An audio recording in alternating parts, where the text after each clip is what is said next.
Welcome to this presentation on critical writing. I'm Michelle, I'm an academic skills advisor and I work in the Skills Centre in Sheffield Hallam.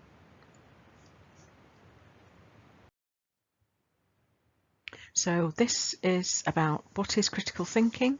It's about helping you ask questions in a critical way, and we're going to look at critical thinking references in any assignment questions that you may have. So what is critical thinking? Well, critical thinking is all around. It's a way of thinking and questioning that can help you make decisions in life. So we're using critical thinking in lots of circumstances. If you decide to buy something new, you are using critical thinking. Perhaps you are making a list of criteria, you have an idea of what money you have to spend, and then there's a matching process and a judgment process. This is critical thinking. If faced with a decision, you may want evidence to help you decide what's best, so critical thinking can help you decide on a course of action. But we have to remember that what is best could depend on who you are and your particular situation. So this is situated thinking, depending on the context, the environment, all the different variables that might be impacting on that situation.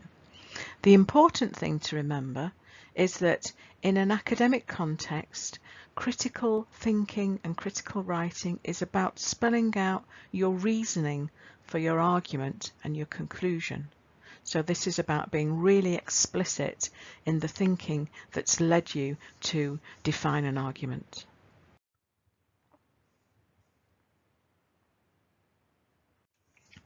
When we're considering writing at university level, we can't just take ideas from our heads. We have to try to find evidence for our thinking.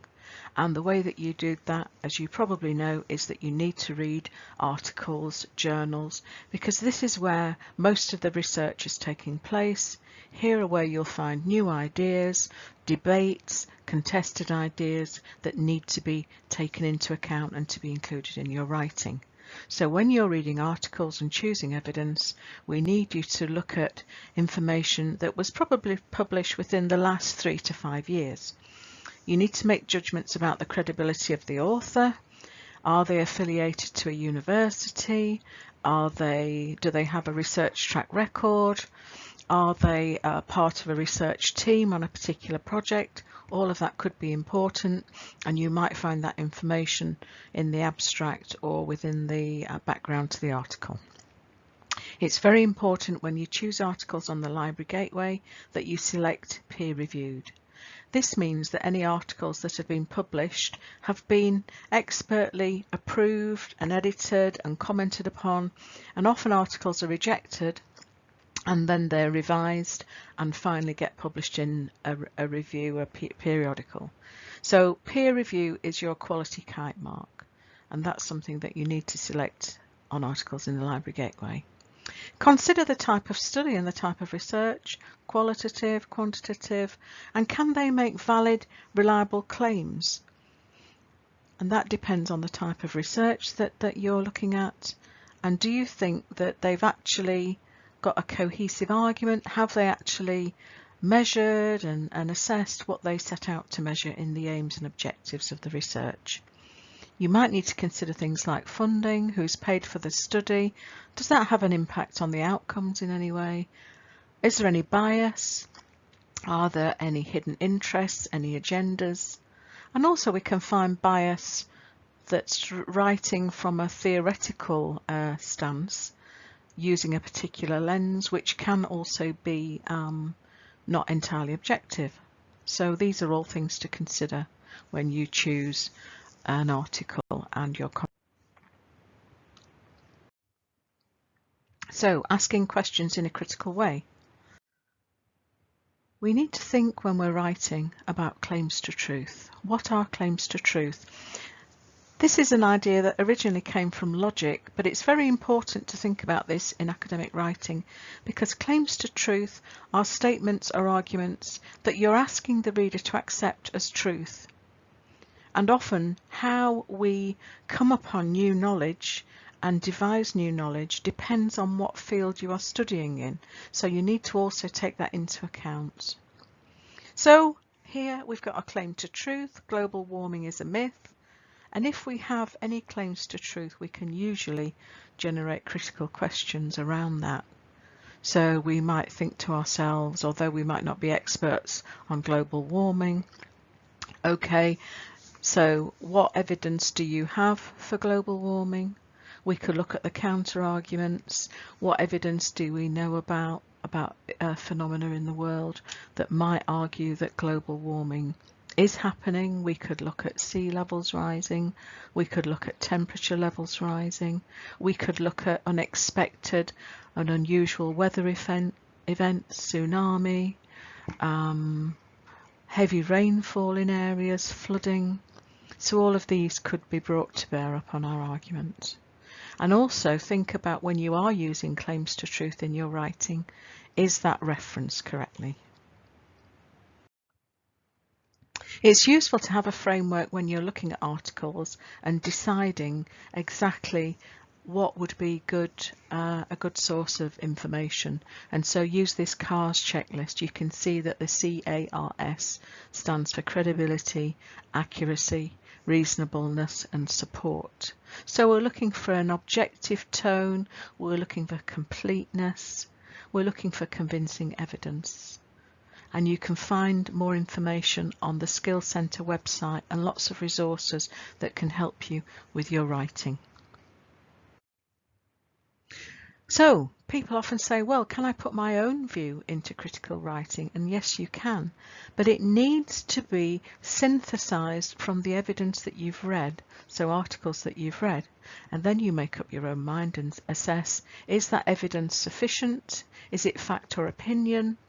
A really good question to keep asking yourself in any type of critical writing is, are there any other possible explanations or viewpoints? I often ask myself when I'm writing, what else could be going on? You need to consider if the author's credible. And then after you've considered all these ideas, what is the most reasonable conclusion? And obviously that needs to be in the context of your writing. Are you actually reading this evidence to decide on a way of action? Are you writing a health piece where you're trying to decide on a way forward? Do you adopt or implement a new technique? So you need to think about the context. Keep going back to your question when you're trying to make your mind up. And this might mean that your writing has interim conclusions as you go through. Help the reader understand your logic. It's useful when you are writing to try to identify features of descriptive and critical writing in your work. If your writing is descriptive, you're often just giving information, and this might be information that you're reworking from your lectures, from books. And so when your writing becomes critical, this is when you're starting to deconstruct the writing, turn it over and analyse in much more detail whether things stack up in a cohesive logical argument.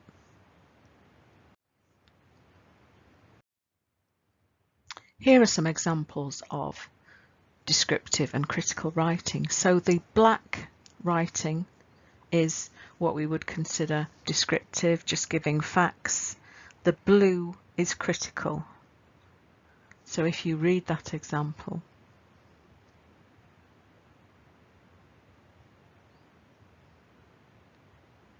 so you can see here that the writing in blue is questioning the techniques that were taking the research forward, the types of questions that were asked, and we find that the questions were mostly closed questions, so inviting yes and no answers, which of course means that that's going to affect the type of data you'll receive. And in this case, the outcome was the participants were not encouraged to suggest alternative concerns. So that's a critique of the method. Likewise with this one, the descriptive writing is in black. The blue writing is more critical. Read that now.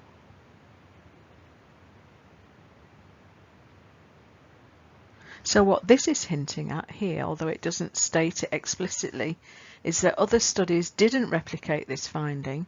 so it should be treated with caution. So this is about data triangulation, getting data from more than one source. So if you are looking for evidence in articles, it's a very good practice to get into, to find more than one article that comes forward with the same ideas, because this is data from more than one source, which is suggesting that those arguments are more valid. And we can see on this third example, again, the black writing is descriptive, the blue critical, if you read that now.